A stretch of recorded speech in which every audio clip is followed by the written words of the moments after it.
mensyariatkan kepada kita salat-salat sunnah.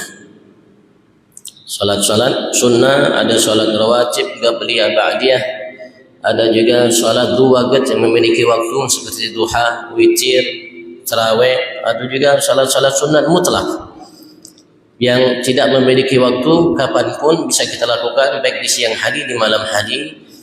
Tapi salat di malam hari, salat-salat sunnah jauh lebih mulia dibandingkan salat-salat sunnah yang dilakukan di siang hari, kecuali yang menyamai salat malam hari dari salat sunat siang, salat sebelum zuhur yang kita lakukan tadi. Pas namanya waktu zuhur, itu salat yang menyamai di antara salat sunat yang siang hari, salat-salat sunat yang ada di malam hari. Dari kemuliaan dan keistimewaan yang Allah berikan terhadap kita adalah bulan suci Ramadan, dan dalam bulan suci Ramadan Nabi Agung Muhammad sallallahu alaihi wasallam mensyariatkan, mensunnahkan bagi kita salat namanya qiyam Ramadan. Yang Rasulullah sallallahu alaihi wasallam menyatakan dalam sabdanya, "Man qama Ramadhana imanan wa ihtisaban, ghufira lahu ma taqaddama min dhanbi." Siapapun di antara kita umat Nabi besar Muhammad yang bangun di malam hari bulan suci Ramadan, dia melaksanakan qiyam Ramadan. Ulama mengatakan yang dimaksud oleh Nabi besar Muhammad terutama salat tarawih yang dinamakan qiyam Ramadan.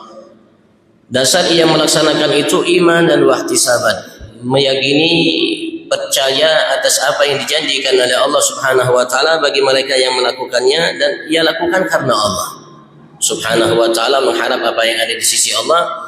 Maka Rasulullah mengatakan, "Ghufirallahu ma taqaddam." Jika ia lakukan seperti itu, maka akan diampuni oleh Allah baginya apa yang telah lalu dari dosa-dosanya. Ma taqaddam min dzambi.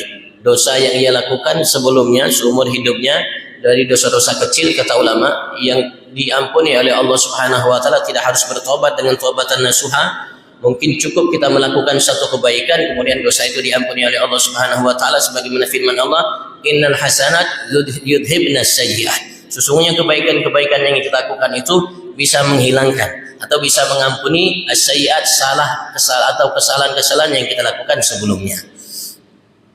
Semua kesalahan dosa yang kita lakukan sebelumnya yang tidak harus kita mendapatkan ampunan dari Allah dengan taubat dan nasuha, insyaallah ketika kita melaksanakan qiyam Ramadan karena beriman kepada Allah atas janji yang dijanjikan oleh Allah, karena Allah mengatakan Allah akan ampuni dosa-dosa yang lalu yang pernah ia lakukan.